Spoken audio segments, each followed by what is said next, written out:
7 to 3:30, we come in, I'll get my guys all situated. I get calls from all the different yards. We have 5 yards around town, and whether they're vehicles here or remote, I'll send somebody out on a job or we'll get parts and do it in-house. I do maintaining on ambulances and cop cars, 98% of the time the ambulances. Take care of the scheduling, warranty on parts, inspection trips, make sure they're built right in factory. And we do anything from servicing them to taking care of camera systems, electrical systems, hydraulic issues.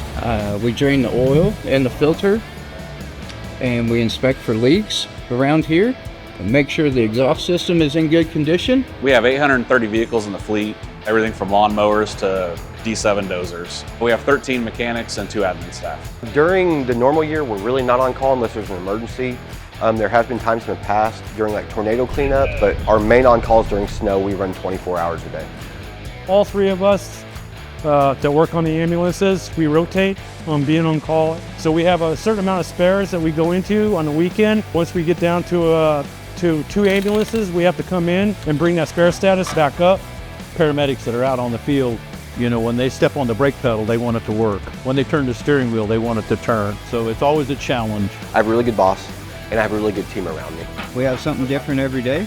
That's why we keep smiling. We never know what the surprise is. Keeping the departments going, we're vital to that. Without us, nobody moves.